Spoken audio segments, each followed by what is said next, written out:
సరే లోకేష్ బాబు గారు అంటే డిఫరెంట్గా ఉంటారు.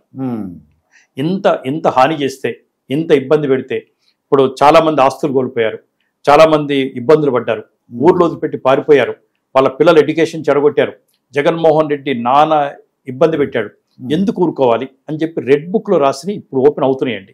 ఇంకా లోకేష్ గారు కనుక పూర్తి స్థాయిలో రెడ్ బుక్ ఓపెన్ అయితే వైసీపీ ఇంకెప్పుడు ఉండదండి. ఇంకా వైసీపీ నెక్స్ట్ ఎలక్షన్స్ కి పోటీ చేయడానికి మనుషులు కూడా దొరకరు.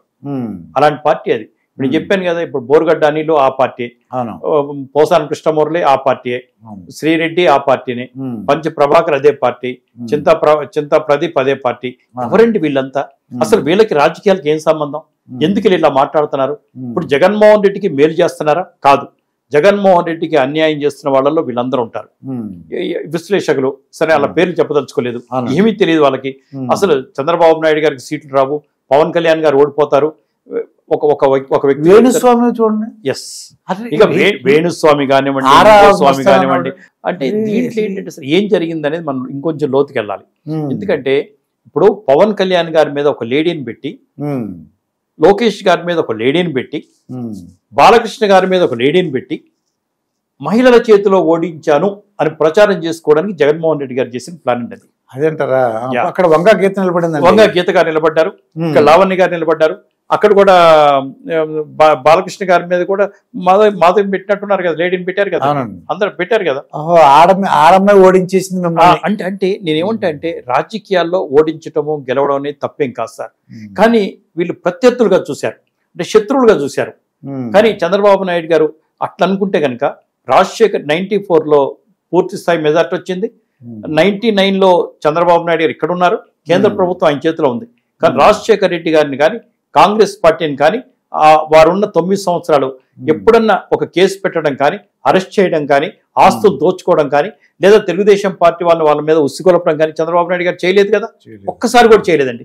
అంటే జగన్మోహన్ రెడ్డి గారు ఆంధ్రప్రదేశ్ రాజకీయాల్లోకి వచ్చిన తర్వాత రాజకీయాలు ఇలా మారినాయి. కానీ అంతకుముందు ఎంతమంది ముఖ్యమంత్రులు లేరండి.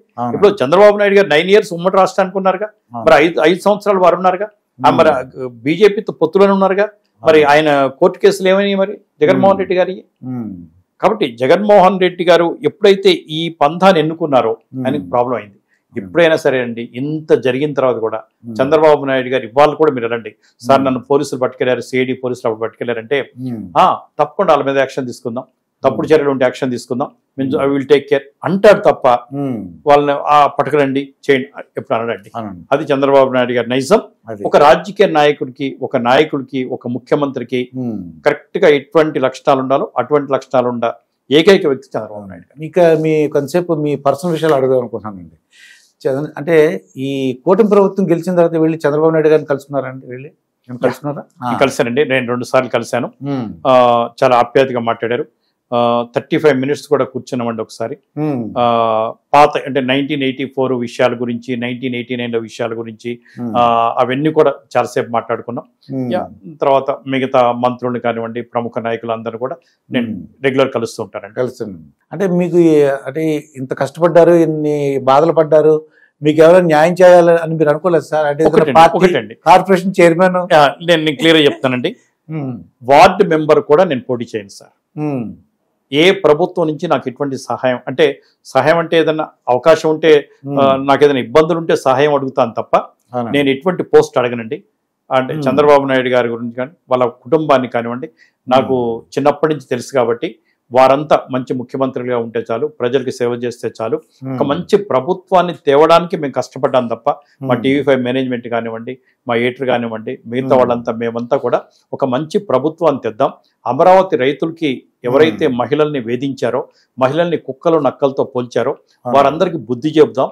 ఒక లా అండ్ ఆర్డర్ బాగుండాలి, రాష్ట్రం బాగుండాలి, విడిపోయిన రాష్ట్రం ఇంకా అద్భుతంగా పనిచేయాలని చెప్పి మేమంతా తపన పడ్డాం తప్ప మాకు నేనైతే వ్యక్తిగతంగా ఎటువంటి పోస్ట్ ఆశించను, ఎటువంటి పోటీ చేయను.